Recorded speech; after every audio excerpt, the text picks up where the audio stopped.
Everyone, मैं रविंदर।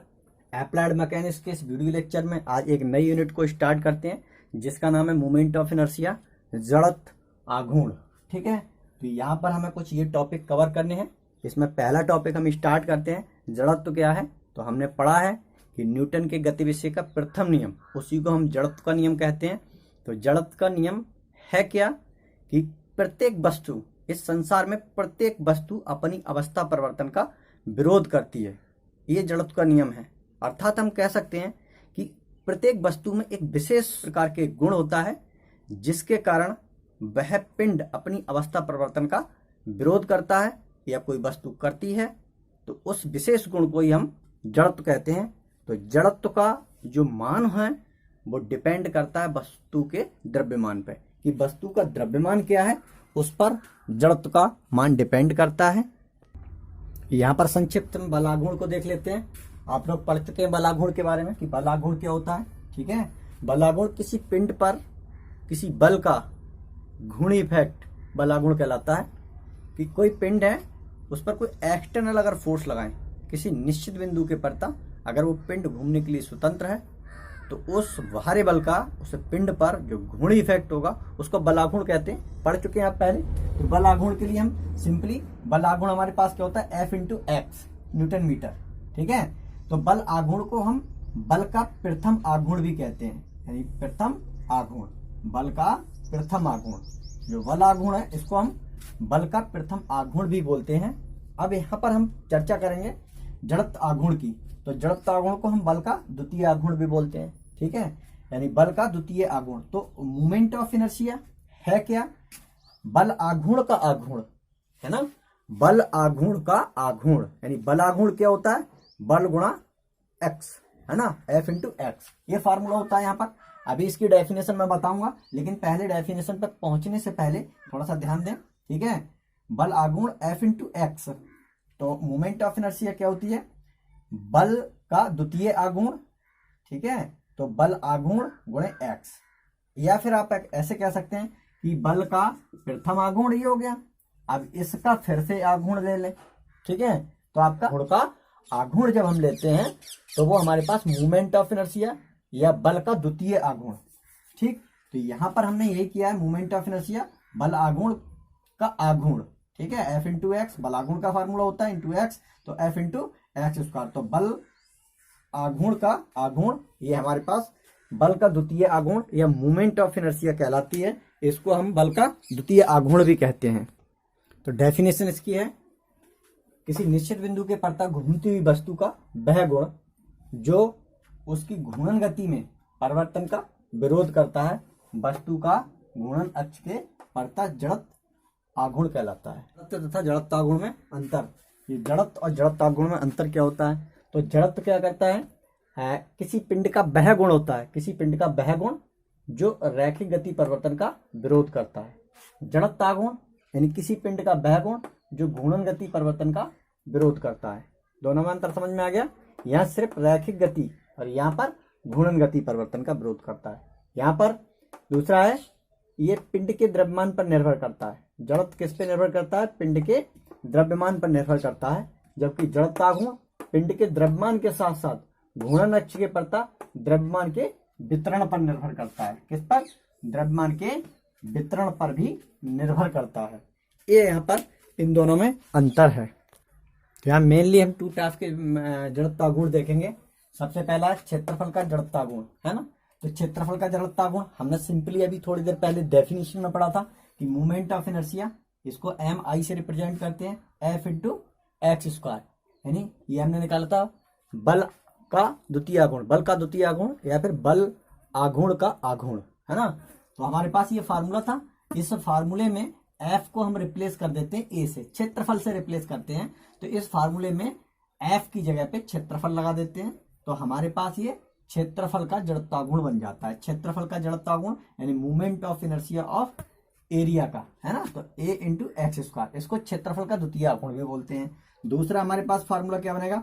द्रव्यमान का जड़त्व आघूर्ण क्या होता है? सिंपल, हमारे पास मोमेंट ऑफ इनर्शिया का फार्मूला पता है, F × x²। अब यहाँ पर द्रव्यमान का जड़त्व आघूर्ण निकालना है, तो F को हम रिप्लेस कर देंगे m से।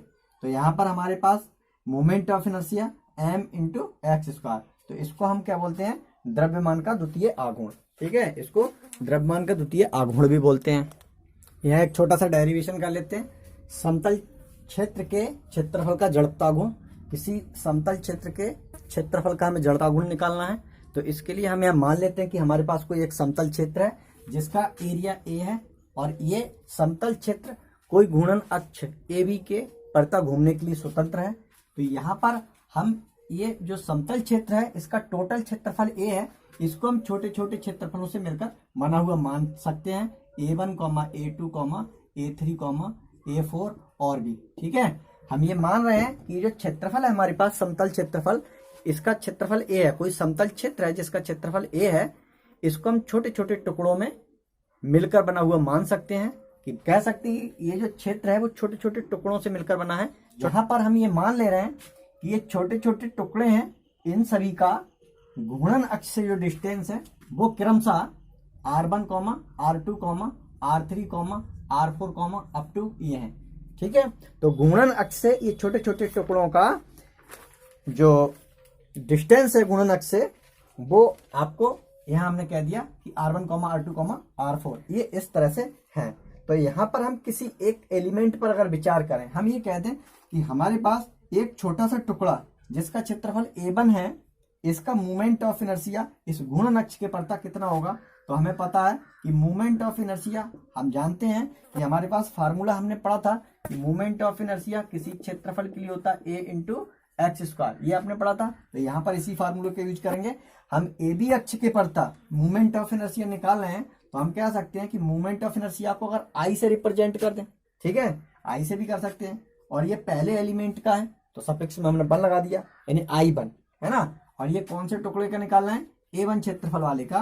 तो यहाँ पर हम क्या करेंगे, इसकी जगह पे क्या लगाएंगे, A1 इंटू यहाँ पर डिस्टेंस क्या है R1, तो R1 का स्क्वायर। ठीक है, इसी प्रकार हम सेकंड का निकालेंगे, यानी ये सेकंड एलिमेंट है, इसका क्षेत्रफल A2 है, इस A2 क्षेत्रफल वाले एलिमेंट का घूर्णन अक्ष AB के परता मोमेंट ऑफ इनर्शिया, मतलब क्षेत्रफल का द्वितीय आघूर्ण निकालना है।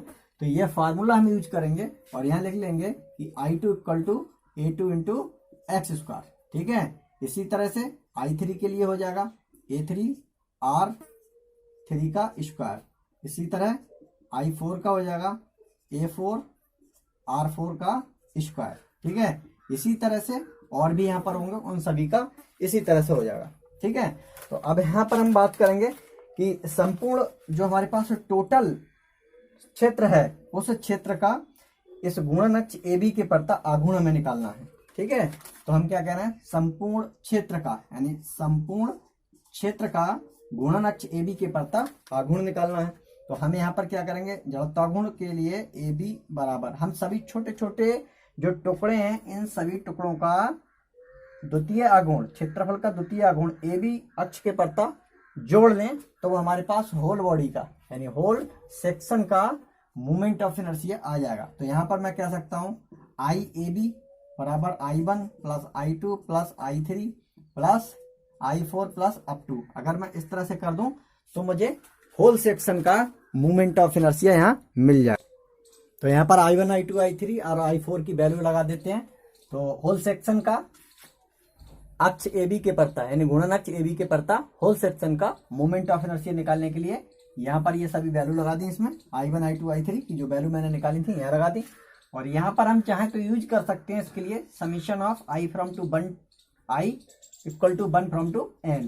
ठीक है, AI ये टर्म्स यूज कर सकते हैं। अगर ना यूज करना चाहें तो कोई दिक्कत नहीं है, आप डायरेक्ट सीधा लगा दें। ठीक है, घूर्णन अक्ष AB के परता होल सेक्शन का जो मोमेंट ऑफ इनर्शिया होगा वो कितना हो जाएगा, A इंटू आर स्क्वायर, सबका सम हो गया।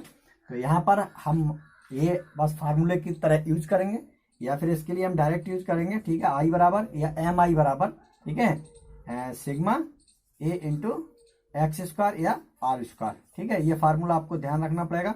अब यहाँ पर हम आपको बता दें, इसी यहीं पर अगर हम ये किसी समतल क्षेत्र का क्षेत्रफल का जड़त्वाघूर्ण हमने निकाला था, अब यहाँ पर हम किसी पिंड की बात करें। ठीक है, किसी पिंड का हमें मोमेंट ऑफ इनर्शिया निकालना है, तो हम यहाँ पर क्या करेंगे, क्षेत्रफल को M से रिप्लेस कर देंगे। अगर हम किसी पिंड का मोमेंट ऑफ इनर्शिया निकालें तो सेम प्रोसेस यही अप्लाई करेंगे कि माना एक पिंड है जिसका द्रव्यमान कैपिटल M है, जो छोटे छोटे कणों से मिलकर बना है, जिनके द्रव्यमान M1, M2, M3 है, और इन सभी कणों की घूर्णन अक्ष से कोई घूर्णन अक्ष AB से दूरियां R1, R2, R3 हैं।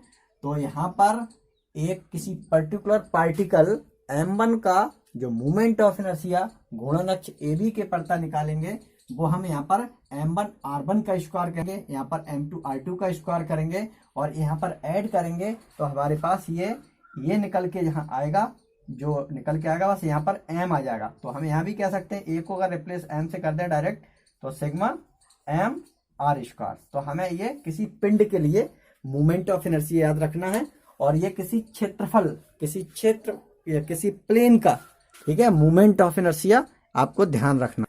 घूर्णन या परिभ्रमण त्रिज्या के केसेस को डिनोट करते हैं।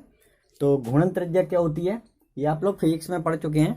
तो यहाँ पर हमने माना कोई एक पटल है और इस पटल का टोटल क्षेत्रफल A है और वो टोटल क्षेत्रफल, जो पटल का टोटल क्षेत्रफल A है, इसके CG पर यानी कोई बिंदु A है उस पर कंसंट्रेटेड है, ठीक है। तो यहाँ पर कोई पटल जिसका क्षेत्रफल A है, ठीक है, और पटल का टोटल क्षेत्रफल उसके एक बिंदु पर, यानी वो बिंदु क्या है CG, है ना, किसी बिंदु पर कंसंट्रेट, यानी टोटल जो इसका क्षेत्रफल है वो एक ही पॉइंट पर लग रहा है। और यहाँ हमने एक घूर्णन अक्ष ली है और यहाँ से यहाँ तक की डिस्टेंस, ठीक है, ये के लिए है। तो यहाँ पर आपको अगर हम इस घूर्णन अक्ष AB के पड़ता इस पटल के क्षेत्रफल का द्वितीय आघूर्ण निकालें, यानी पटल के क्षेत्रफल का जड़त्वाघूर्ण निकालें, तो जड़त्वाघूर्ण क्या होगा, I बराबर आपको पता है जड़त्वाघूर्ण मोमेंट ऑफ इनर्शिया क्या होता है F इंटू एच स्क्वायर। यहाँ पर क्षेत्रफल का निकालना है तो क्षेत्रफल F की जगह पर क्षेत्रफल आ जाएगा और जो दूरी है वो क्या आ जाएगी, X की जगह पर क्या आ जाएगा, K आ जाएगा, तो उसका स्क्वायर हो जाएगा। तो हमारे पास ये फार्मूला बनेगा और यहाँ से हम K की वैल्यू निकालेंगे तो हमारे पास ये रिलेशन आ जाएगा। तो हम इस रिलेशन के आधार पर इसकी डेफिनेशन को दे सकते हैं।